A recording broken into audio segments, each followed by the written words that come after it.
अगर आप अपनी सोच को बदलना चाहते हैं और समाज की फिक्र छोड़कर अपनी असली खुशी की तरफ बढ़ना चाहते हैं तो आज की ये किताब आपके लिए बहुत काम की साबित हो सकती है। इसके अलावा अगर आपको खुद की मदद करने वाली पुस्तक अर्थात सेल्फ हेल्प बुक और ज़िंदगी के मतलब को समझाने वाली किताबें पसंद है तो ये किताब आपको सही राह दिखा सकती है। इस किताब से आप यह जान पाएंगे कि खुशी और मन की शांति आपकी सोच पर निर्भर करती है। यह आपको कई ज़रूरी बातें और तरीके बताती है। ये किताब हमें सिखाती है कि कैसे हम अपनी ज़िंदगी में असली खुशी और मानसिक सुकून हासिल कर सकते हैं। किताब का मुख्य उद्देश्य यह समझाना है कि दूसरों की स्वीकृति पर निर्भर रहना हमारी खुशी की राह में रुकावट बन सकता है।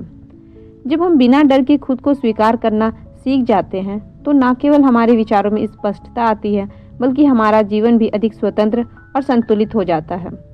इस किताब का नाम है the courage to be disliked. ये किताब इस बारे में बात करती है कि किस तरह अपने भीतर मौजूद ताकत को पहचान कर हम वह बन सकते हैं जो हम बनना चाहते हैं। किताब हमें इस ओर इशारा करती है कि जब हम अतीत के बोझ को पीछे छोड़ते हैं और सामाजिक अपेक्षाओं को खुद पर हावी नहीं होने देते तभी जीवन में सच्चा बदलाव संभव होता है। आइए अब इस किताब को विस्तार से समझते हैं, जिसमें सबसे पहला बिंदु है हमेशा मुकाबले में रहने की जरूरत नहीं है। जिंदगी कोई ऐसी दौड़ नहीं है जिसमें आपको दूसरों से आगे निकलना है। हर इंसान अपनी रफ्तार में आगे बढ़ता है। जब हम दूसरों से खुद को तुलना करते हैं तो उन्हें अपने से बेहतर या कमतर समझने लगते हैं, जो किसी भी रिश्ते के लिए ठीक नहीं होता है। इसलिए बहुत ज़रूरी है कि इस बेकार के मुकाबले को बंद कर केवल अपनी राह पर चलें। दूसरा बिंदु हमें बताता है भूल स्वीकार करना कमजोरी नहीं, साहस की निशानी है। हमेशा याद रखें, गलतियां करना मानवीय स्वभाव का हिस्सा है, लेकिन उसे स्वीकार करना असली साहस है। जब हम अपनी गलतियों को छिपाने या बहाने बनाने में ऊर्जा लगाते हैं तो न केवल अपनी सीखने की संभावना को खो देते हैं बल्कि आगे बढ़ने का मौका भी खो देते हैं। सही दिशा में पहला कदम यही है कि हम अपनी गलतियों को स्वीकारें और उनसे कुछ नया सीखें। तीसरा बिंदु हमें याद दिलाता है कि सब कुछ हमारे इर्द गिर्द ही नहीं घूमता है। जब हम ये समझते हैं कि हम एक बड़े समुदाय का हिस्सा हैं और दुनिया केवल हमारे लिए ही नहीं बनी है तो इससे हमारे भीतर विनम्रता आती है और हम दूसरों की मदद के लिए तैयार रहते हैं। खुद को छोटा न समझें। चौथा बिंदु हमें यह कहता है हर व्यक्ति, चाहे उसकी पहचान, स्थिति, क्षमताएं जैसी भी क्यों न हो, समाज के लिए मायने रखता है। खास और असाधारण बनने की कोई ज़रूरत नहीं है, क्योंकि आपका सिर्फ मौजूद होना ही अपने आप में एक योगदान के समान है।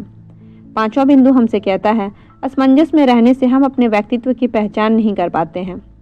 किताब अपने लक्ष्यों के प्रति सचेत रहने पर जोर देती है। यदि हम लगातार दुविधा में रहते हैं कि हम क्या चाहते हैं या हमें क्या करना चाहिए तो हम अपने जीवन की जिम्मेदारी को नहीं ले पाते हैं। इन सब के अलावा छठा पॉइंट खुद को स्वीकार करने की ज़रूरत के बारे में समझाता है। जब हम दूसरों के सामने यह साबित करने की कोशिश करते हैं कि हम कितने अच्छे और सक्षम हैं तो हम दूसरों की राय पर निर्भर हो जाते हैं। इसके बजाय हम जैसे हैं वैसे ही खुद को स्वीकार करना चाहिए, क्योंकि ये स्वतंत्रता की ओर हमारा पहला कदम होता है। दूसरों से वैलिडेशन की इच्छा ना रखें। यह बात किताब the courage to be disliked से सीधे जुड़ी हुई है। जब हम दूसरों से वैलिडेशन चाहते हैं तो हम उनके निर्णय और अपेक्षाओं के गुलाम बन जाते हैं। सच्ची स्वतंत्रता तभी मिलती है जब हम अपने मूल्यों के अनुसार जीते हैं। भले ही दूसरे उसे स्वीकार ना करें, लेकिन यह हमारे अतीत से हमें आज़ाद करने में मदद करते हैं। किताब कहती है कि हम अक्सर अपने अतीत को लेकर चिंता करते हैं और उसे वर्तमान में ढोते हैं। अगर हम सोचें कि अतीत ही हमारी सारी समस्याओं का जड़ है तो हम कभी खुश नहीं हो सकते।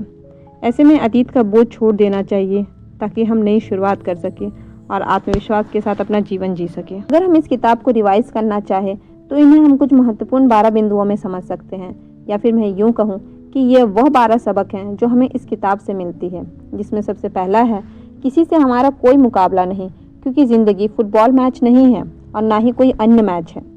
दूसरा बिंदु हमें कहता है किसी से आगे निकलने की कोई ज़रूरत नहीं है। तीसरा, अपना भूल स्वीकारना कोई कमज़ोरी नहीं बल्कि साहस की निशानी है। चौथा, ये समझना कि सब कुछ हमारे इर्द गिर्द नहीं घूमता हमें विनम्र बनाता है। पांचवा, खुद को छोटा न समझें, हर इंसान की अपनी एक यूनिक आइडेंटिटी होती है। छठा, खुद असमंजस में रहने से हम अपने व्यक्तित्व की पहचान नहीं कर पाते हैं। सातवां, खुद को साबित करने के लिए नहीं, खुद को साबित करने के लिए अपने आप को स्वीकारना ज़रूरी है। आठवां, काम ज़रूरी है लेकिन ज़िंदगी सिर्फ काम तक ही सीमित नहीं होती। नौवां, सभी को खास बनने की ज़रूरत नहीं है, सामान्य ज़िंदगी भी बहादुरी की ज़िंदगी ही होती है। 10वां, दूसरों से वैलिडेशन की इच्छा ना रखें, इससे हम अपनी आज़ादी को खो देते हैं। 11वां, अपनी शर्त पर जिए, ज़िंदगी दूसरों की अपेक्षाओं को पूरी करने के लिए नहीं है। आज के लिए 12 और अंतिम पॉइंट है, अतीत को पीछे छोड़ वर्तमान में कैसे जिया जाए, यह सीखना बेहद ज़रूरी है। मुझे पूरा विश्वास है कि आपको इस किताब की समरी ज़रूर पसंद आई होगी और इससे अगर आप अपने जीवन में कुछ पॉजिटिव बदलाव लाएंगे तो यह हमारा सौभाग्य होगा। अगर आप ऐसे ही बुक समरी को जानना चाहते हैं तो आप हमें कमेंट कर बता सकते हैं, साथ ही अपने पॉजिटिव सुझाव भी हमारे साथ शेयर कर सकते हैं। तब तक के लिए thank you for listening. Thank you, bye bye.